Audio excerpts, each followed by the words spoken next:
E aí, gurizada, suavidade, Ferzinho aqui. Estou aqui novamente para apresentar mais uma obra para vocês, então sem enrolação. Fala, rapaziada, desculpa interromper, mas o canal ganhou um servidor no Discord, meus amigos. E futuramente, quem for membro do canal vai ganhar benefícios, hein? Mas quem quiser entrar lá para conversar, para procurar obras, é só passar lá e o link vai estar na descrição ou no primeiro comentário fixado, mano. É isso e fiquem com o vídeo. E desta vez, sem enrolação de verdade, a obra começa com alguém sendo perseguido. E o narrador pergunta o que é a vida. E o narrador continua falando que a vida é que nem um ovo cozido. E o que isso quer dizer? Bom, não importa o que você faça, não tem sentido. Lutei até não poder mais, mas no fim eu fui morto, assim como no jogo. E vemos uma voz dizendo mate, enquanto o carinha que foi atacado estava falando e levantando e simplesmente colocando a cabeça dele no lugar. E ele fala que acabou perdendo todo o dinheiro dele. Ele fala que assim que ele chegou próximo dos 20, deixava ele cansado e ocupado demais para ele conseguir jogar, né, dar aquela playzada. E por isso ele sempre fazia concessões com a realidade, usando um chat. E ele fala que nem lembra o nome do jogo ou porque ele comprou ele, mas ele continuou jogando para conseguir viver como um padre da corrupção, meus amigos. Ele fala que o padre da corrupção é o mais difícil de progredir e o mais difícil de jogar e a classe de pior desempenho. Ou seja, ele escolheu a pior classe de todas. Que burro, dá zero pra ele. Ele pergunta o que ele poderia fazer, sendo que toda vez que ele jogava o jogo, o coração dele acelerava. Ele fala que quando ele tinha completado todas as missões da classe dele, ele se tornou um padre da corrupção.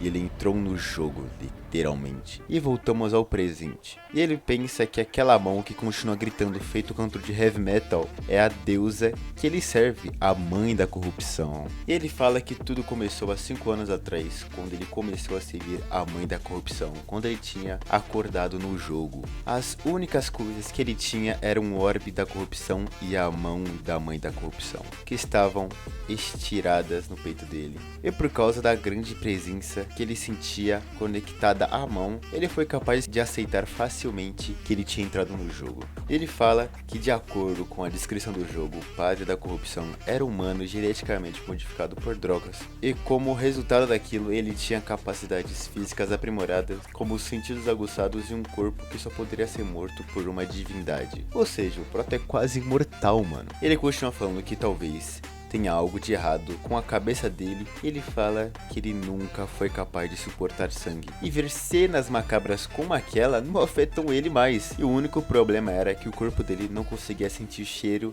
e nem mesmo o gosto das coisas. Ou seja, se ele comer aquela tortinha da vovozinha, não vai sentir o gosto, mano. Aí é triste. Eu corto para um tempo depois e o Prota está em uma espécie de guilda.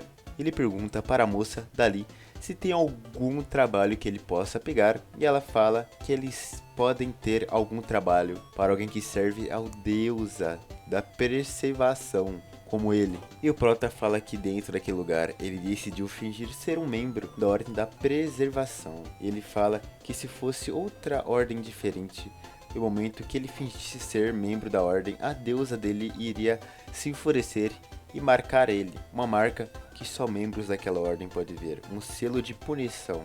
Mas o Prota fala que a mãe é benevolente quando se trata de disfarces como aquele. Ele fala que a ordem da corrupção era inimiga de todas. Ou seja, o Prota tá lascado e se deu bem ao mesmo tempo, já que ele pode fingir que é tudo. Ele era odiado por todos, e ele era o único seguidor da mãe da corrupção. E a guilda dá o trabalho para o Prota, que é uma caçada a monstros e bandidos. E o Prota pergunta para a menina se poderia receber uma parte da recompensa ali mesmo. Não. E já corta para as montanhas. E no caminho um Gordola chama o Prota e pergunta qual cidade o Prota veio. E ele continua falando que se eles continuarem a caminhada por aquela entrada, a vida dele deve aparecer em breve. E fala que espera que a mãe e o pai dele estejam bem. E depois ele começa a falar um monte de babobrinha. Mas um cara da frente chama ele, ele se despede do Prota e ele vai lá na frente. E a mão já fala pro Prota matar geral ali. E o Prota pergunta o porquê ela continua pedindo para ele matar todo mundo. E ele fala que se todos morrerem ali, vai dar um problemão pra ele. E a mão fala mate de novo. E o Prota fala full pistola que disse que ele estava desesperado precisando de 20 moedas de prata. E ele fala que gostaria de passar aquele inverno no calor. E Amon fala que parece que ele foi agressivo demais e fala que não precisava Amon ficar daquele jeito. E pelo jeito nosso prota é meio lelé da cuca, mano. Mas o importante é o que importa, não é mesmo, meus amigos? E a Amon fala animada e o prota pergunta quantos dedos ela avalia. A rapaziada dali, ela dá um dedo para o buchudo e dá 2 dedos pelo da cicatriz. E o prota fala que se ele matasse todos eles e mandasse para a mãe da corrupção, ele seria capaz de receber divindade de acordo com o número de dedos que ele enviou. E um dedo vale 10, 2 dedos valem 100, 3 dedos valem 1000, 4 dedos valem 10.000, 5 dedos vale 100.000, meus amigos. E o prota fala que se ele conseguir coletar 10.000 de unidades, ele pode receber 1 de autoridade. Ele fala que graças ao sistema ele foi capaz de absorver a divindade da relíquia sagrada que ele tinha roubado no início do episódio. E ele fala que atualmente existem apenas 12 relíquias. E a mãe da corrupção disse a ele que se ele fosse capaz de coletar divindade de todas as relíquias, todos os desejos do prota seriam realizados, meus amigos. Tem coisa melhor que isso? E ele fala que a primeira coisa que ele vai pedir é a volta do paladar dele. E o Gorducho volta falando que o capitão pediu para o Gorducho parar de encher o saco do nosso protagonista. E o Prota fala que tudo bem e fala que ele não precisa se preocupar com o Prota, já que ele tá bem suavão. Mas quando eles menos esperam, são atacados. E o Prota pega o Gordola pelo colarinho e Jorge pra longe. Mas ele é acertado por 2 flechas, rapaziada. E já vemos que são bandidos que estão atacando eles, né? E lá com o Prota, a mãe está falando com ele. Ele fala que parece que ela quer que o Prota finja de morto e colete divindades dele quando ele tiver a chance. Mas ele fala que isso seria a coisa mais fácil pra fazer. E o Prota levanta e fala que a mãe conhece muito bem. E ele pega uma espada e fala que em primeiro lugar ele faz as coisas do jeito dele e pega. Rapaziada, esse Prota não parece ser pouca bosta não, hein? E nem muita também, tá ligado? E ele já parte pra cima do carinha com arco e já dá-lhe aquela fatiada gostosa, rapaziada. E já vemos uns malandros de olho. E o Loirinho fala pra rapaziada dele que ele vai cuidar do Prota. E o malandro já vai pra cima do Prota. E pelo jeito esse cara aí gosta de uma boa luta, mano. Eu também. E o padre já joga o Loirinho pra longe. E o Prota já pergunta para Amon qual é a classificação do Loirinho. Mas o malandro pergunta se o Prota está falando sozinho. E já vai pra cima e o pau já tá comendo solto, rapaziada. E a mão dá 2 dedos e meio para o Loirinho. E o Prota fala que um mero bandido já tá no mesmo nível de um guarda florestal. Mas o Milhante já vem pra cima e ele corta a espada do nosso Prota. E ele já fica como? Se achando que é o brabão de todos, tá ligado?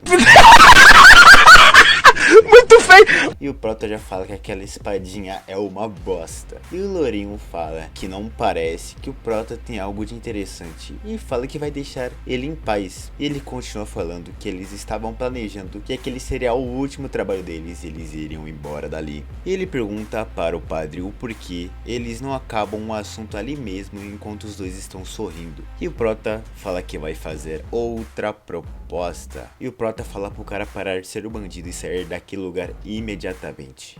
E ele fala que se ele fizer aquilo, ele vai pegar leve com o Loirinho. E olha a reação do cara. E ele fala que ele acha que eles realmente vão deixar o Prota ir assim. E quando o Prota ia falar algo, só toma-lhe uma flechada na cabeça. E o Humilhante fala com os aliados dele que eles demoraram muito. Ele achou que o Prota ia mandar ele pra jogar no gigante da colina, meus amigos. E quando eles estavam conversando, o Prota mete a braba. Vocês acharam que realmente capotaram geral? E olha a cara deles. Pelo jeito, eles se borraram inteiro. E o Prota se levanta perguntando por que eles estão tão surpresos por alguém levantar depois de uma flechada na cabeça. É bem normal isso aí, confia. E ele pergunta se essa é a primeira vez que eles veem algo do tipo, meus amigos. E o Prota fala que ele deu uma chance para eles. E o Loirinho fala pra rapaziada atirar no Prota, mas de nada adianta. E o padre começa a fazer a oração dele, meus amigos.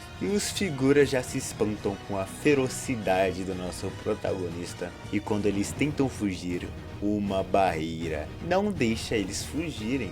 E o Prota explica que aquela é a linha onde os vivos não podem passar. E ela é uma autoridade que o padre da corrupção deve ativar antes que possa liberar o seu poder. E isso impede que os inimigos fujam ou se escondam da divindade da corrupção, meus amigos. Ele fala que adora essa autoridade. E o loirinho fala para a rapaziada que eles não têm outra escolha e ele pede para eles sacarem as espadas. E quando ele estava falando alguma coisa, algo ataca ele e elimina ele facilmente. E não é qualquer coisa não, tá? É o monstro gigante com 4 braços. E a moral desses caras já foi pro espaço, meus amigos. E o bichão dá-lhe um gritão. E os figuras já imploram pela vida deles. Mas olha a risadinha de quem não vai fazer nada, meus amigos. E só vemos isso aqui. E né, meus amigos? Parece que o Vasco ganhou mais jogadores. E mostra um tempinho depois e a mãe pede para o Prota coletar todas as divindades. E o Prota fala que se ele coletar as divindades, os corpos deles vão sumir. E se ele fizer aquilo, a guilda vai investigar ele. Então pode dar uma merda do caramba. E o Prota vê o Gordola jogado no chão com uma flecha no peito. E o padre fala que ele vai dar o melhor dele para salvar o Gordola. E isso vai ajudar a reputação dele, porque o nosso Prota é bastante suspeito, ele querendo ou não. E ele pede para a mãe ajudar ele a curar o Gordola, né? Porque ele tá todo lascado. E corta para um lugar onde uma mulher segura a relíquia que o nosso Prota tinha roubado no início do vídeo, meus amigos. E essa mulher pergunta para alguém o que aconteceu com quem roubou a relíquia. E o cara fala que a pessoa que roubou a relíquia foi decapitada no local, meus amigos. E ela pergunta o que rolou com o corpo e o carinha fala que os guardas estavam sem suprimentos e eles tiveram que escolher entre a relíquia e o corpo e obviamente eles escolheram a relíquia. E a mulher fala que dali pra frente ela vai começar uma peregrinação. E o cara pergunta se é por causa da profecia e ela fala que é por causa da profecia e ela fala que também precisa encontrar um certo alguém. E pelo jeito algo está esperando o nosso protagonista pela frente, hein, rapaziada. E mostra o padre da corrupção carregando o gorducho. E é contada essa tal profecia que o fim vestirá a casca da vida e cairá sobre o mundo. Aí você me pergunta o que isso significa e eu te respondo: e eu sei lá, porra! E o Prota, que estava carregando Gordola, ele entrega para os guardas. E na cidade aparece uma guria falando que nunca esperaria que o Prota fosse tão forte conseguindo carregar aquele Gordola, né, mano? E ela fala que as cabeças que estão na mão dele eram fonte dos problemas da rapaziada da vila. E ela pede para ele entregar aquilo para a guilda. E ele entrega para ela. E ela pergunta se o Prota tem algum lugar para dormir naquela noite. E o padre fala que não. E ela pergunta se o Prota não quer dormir na casa dela. E pelo jeito, o nosso padre se deu muito bem na season, hein, rapaziada. E só quem não gostou muito foi a mãe da corrupção. Fala, rapaziada, desculpa interromper, mas o canal ganhou um servidor no Discord, meus amigos. E futuramente, quem for membro do canal vai ganhar benefícios, hein? Mas quem quiser entrar lá pra conversar, pra procurar obras, é só passar lá e o link vai estar na descrição ou no primeiro comentário fixado, mano. É isso e fiquem com o vídeo. E rapaziada, esse Prota deu bem até demais. Se vocês quiserem parte 2, é só comentar aí que eu trago, mas o vídeo vai ficando por aqui. É nóis, falou e fui, meus manos, tamo junto. Ô James, eu quero uma salada de frutas! Olha que habilidade, olha que habilidade. Eu quero uma salada de fruta, James, do capricho. De 5, de 7, de 10? Me dá uma de 5. Aqui, tá na mão. Tá aqui. Isso, James, muito obrigado. Obrigado. Deus abençoe. Esse é o James, da salada de fruta, o artista de circo. Perimbolando pra poder ganhar a vida honestamente. Amém. Que exemplo. Deus abençoe, James. Amém, irmão. Deus abençoe. Hã?